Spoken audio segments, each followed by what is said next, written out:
निजी स्कूलों की मनमानी के विरुद्ध अभियान चलाएगी मेधा पार्टी, दीनदयाल तिवारी। गुरुवार को मेधा संस्थापक पूर्व IAS स्वर्गीय लक्ष्मीकांत शुक्ल को उनकी 7वीं पुण्यतिथि पर प्रेस क्लब सभागार में नमन किया गया। अनेक लोगों ने उनके चित्र पर माल्यार्पण करते हुए कहा कि लक्ष्मीकांत ने फीस भरपाई एवं छात्रवृत्ति दिलाने के लिए सर्वोच्च न्यायालय तक संघर्ष करके विजय दिलाया। आज इसका लाभ प्रदेश के लाखों विद्यार्थियों को मिल रहा है। मेधा पार्टी के केंद्रीय प्रवक्ता दीनदयाल त्रिपाठी ने कहा कि बस्ती के पूर्व मुख्य विकास अधिकारी रहे लक्ष्मीकांत शुक्ल की प्रेरणा से वे मेधा आंदोलन से जुड़े। स्वर्गीय शुक्ल के प्रति सच्ची श्रद्धांजलि यही होगी कि छात्रों को शुल्क प्रतिपूर्ति और छात्रवृत्ति का लाभ मिले। कहा कि मेधा द्वारा प्रदेश के लाखों वंचित छात्रों के फीस की भरपाई और छात्रवृत्ति दिलाए जाने की मांग को लेकर चरणबद्ध आंदोलन चलाया जा रहा है। सरकार इस दिशा में अभी गंभीर नहीं है। उन्होंने बताया कि समूचे प्रदेश में मांगों को लेकर जन जागरण अभियान चलाया जाएगा।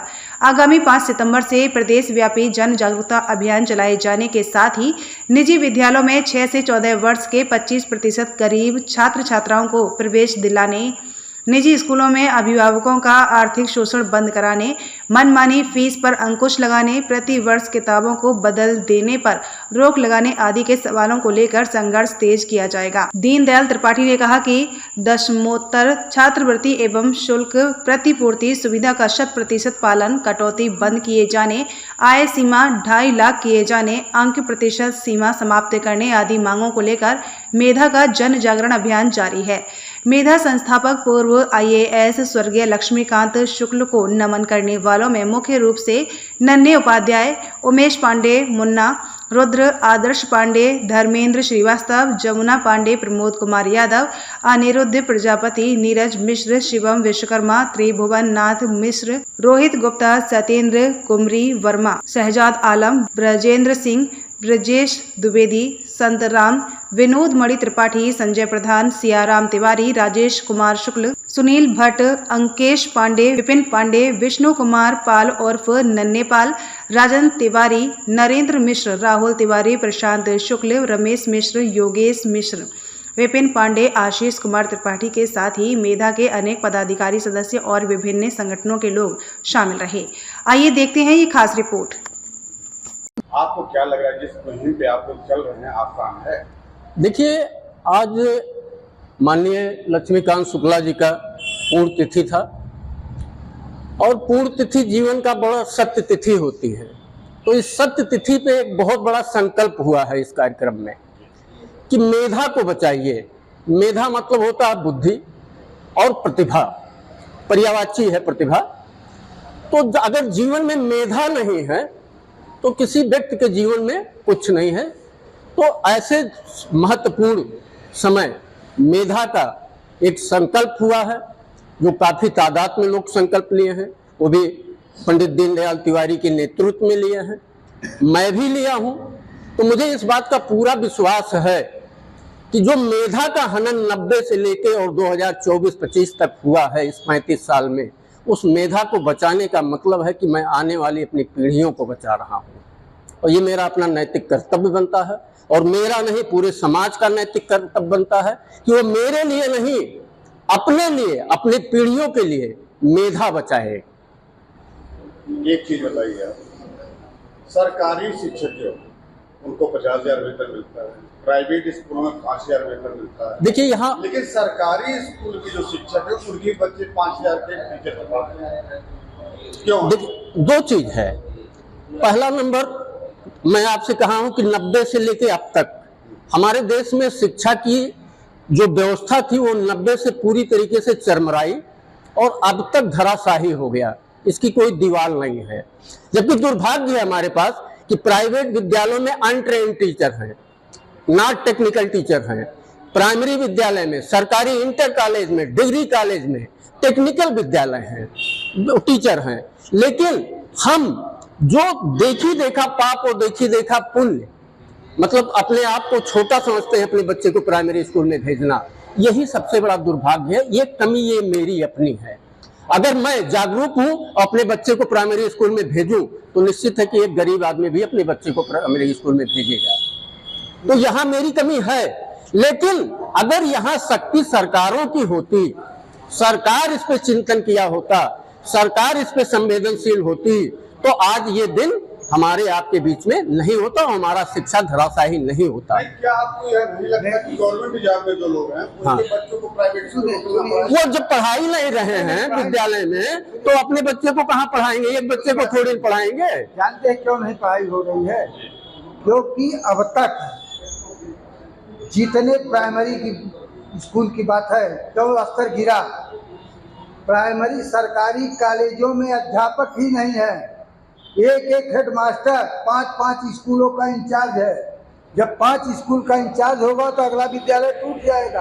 आप किसी भी डिग्री कॉलेज में चले जाइए, किसी भी इंटर कॉलेज में चले जाइए, अध्यापक जो रिटायर्ड हो गए हैं उनके स्थान पर दूसरी नियुक्ति नहीं हुई है, और जो अध्यापक दुर्भाग्य से इस दुनिया में नहीं, सर्विस काल में एक्सपायर कर गए, उनके स्थान पर भी कोई नियुक्ति नहीं हुई है, नियुक्ति नहीं है। और दूसरी प्राथमिक स्तर पर आज स्टैंडर्ड का मानक है। वही लोग जब इंजीनियरिंग कॉलेज में दाखिला होता है तो सरकारी कॉलेज बोलते हैं कि मेरे बच्चे को सरकारी कॉलेज मिल जाए। पुण्यतिथि के अवसर पर आप लोगों ने क्या संकल्प लिया है? हमने यह संकल्प लिया है कि मेधा संस्थापक स्वर्गीय लक्ष्मीकांत शुक्ला जी की पुण्यतिथि पर जो सपने उन्होंने देखे और जो उच्चतम न्यायालय से उन्होंने न्याय दिलाया, वह अभी तक अधूरा है। उसे पूरा करने के लिए हम लोग यह संकल्प लिए हैं कि छात्रवृत्ति का हक तो उन्होंने दिलाया कोर्ट से, लेकिन वह हक अभी छात्रों तक पहुंचा नहीं है। वह हक अभी अधूरा है। वह हक दिलाने के लिए हम लोग सदैव छात्रों के साथ हैं। कहीं किसी को कोई समस्या होती है, अगर कोई फोन करता है या बुलाता है तो वहाँ सब जाने के लिए तैयार हैं। यह संकल्प लेते हैं कि उनकी समस्या को दूर करेंगे। देखिए, आज मेधा संस्थापक ब्रह्मलीन स्वर्गीय श्री लक्ष्मीकांत शुक्ला जी की 7वीं पुण्यतिथि है, और मेधा संस्थापक अध्यक्ष ने उत्तर प्रदेश सरकार को माननीय उच्च न्यायालय से लेकर उच्चतम न्यायालय तक शिकस्त देकर दसमोत्तर कक्षाओं में शुल्क प्रतिपूर्ति एवं छात्रवृत्ति की व्यवस्था अनुमन्य कराई। आज वो नहीं है। और दूसरी व्यवस्था इन्होंने और माननीय उच्च न्यायालय से करवाई थी, 6 साल से 14 साल तक के बच्चों को निःशुल्क एवं अनिवार्य शिक्षा सभी प्राइवेट कॉलेजों में 25% की, क्योंकि भारत सरकार का एक कानून है 6 से 14 साल तक के बच्चों को निःशुल्क एवं अनिवार्य शिक्षा का उनका मौलिक अधिकार है। अगर उनका मौलिक अधिकार है तो उसे मिलना चाहिए, चाहे कॉलेज सरकारी हो या प्राइवेट। लेकिन उस पर भी सरकार ने बांडिशल लगाया 25% गरीबों के लिए, लेकिन पूरे प्रदेश में कहीं भी गरीबों का दाखिला नहीं हो पा रहा है। तो उनकी पुण्यतिथि के अवसर पर हमने संकल्प लिया है कि जो दसमोत्तर कक्षाओं से वंचित हैं उन्हें 100% लाभ मिले। 6 से 14 साल तक के बच्चों का सभी प्राइवेट स्कूलों में दाखिला हो, करीब 25%। और हर साल जो किताब बदली जाती है एडमिशन फीस के नाम पर, तरह तरीके के जो अभिभावकों का शोषण हो रहा है, जैसे किताब अगर इनकी है तो उसी दुकान से जहां वो चाहेंगे, कॉपी भी वहीं पाएंगे जहां वो चाहेंगे, कपड़ा चाहेंगे जहां वो चाहेंगे। ये इस विद्यालय नहीं रह गया। विद्यालय पहले के लोग जब खोलते थे, लोग उन्हें मनीषी के रूप में जानते थे कि इन्होंने बड़ा पुण्य कार्य किया। लेकिन आज जब विद्यालय खोलने वाला व्यक्ति एक साथ जानते क्या क्या कर लेता है, वो जूते की दुकान खोल लेता है, किताब की दुकान खोल लेता है, कपड़े की दुकान खोल लेता है, ट्रांसपोर्ट खोल लेता है, इसके बाद शिक्षा खोलता है। क्योंकि बाकी सारे योग्य रहते हैं, नहीं ड्राइवर रहेगा, अटेंड नहीं रहेगा, जूते का कपड़ा का व्यवसाय भी उसी प्रकार से। लेकिन इनके यहाँ ट्रेंड टीचर नहीं मिलेंगे, सभी ट्रेंड टीचर हैं। और ट्रेंड टीचर भी जो हैं तो किसी को 3000 के बदले 10,000 कराएंगे, 10,000 देंगे। आप सरकार मानक करती है टीटी पास, भाई प्राइमरी के लिए टीटी पास होना चाहिए, टेट परीक्षा पास होना चाहिए। तो ठीक उसी प्रकार से टेट परीक्षा पास अध्यापक की निजी कॉलेजों में होना चाहिए। लोग कहते हैं कि प्राइवेट कॉलेजों में बड़ी अच्छी शिक्षा है। मैं ये कहना चाहूँगा दावे के साथ, अगर प्राइवेट कॉलेजों में पूरे देश में फैले हुए हैं, इनकी शिक्षा बहुत अच्छी है, तो कोचिंग सेंटर नहीं चलनी चाहिए। आज जितने विद्यालय हैं उससे अधिक कोचिंग सेंटर है। पहले हम लोग पढ़ते थे, अगर कोई बच्चा ट्यूशन पढ़ता था लोग कहते थे बड़ा कमजोर रहने से ट्यूशन पढ़ता है। आज तो अगर बच्चे को तेज बनाना है तो ट्यूशन जरूरी है, तो आप विद्यालय में क्या पढ़ा रहे, इतनी क्यों आगे फीस क्यों?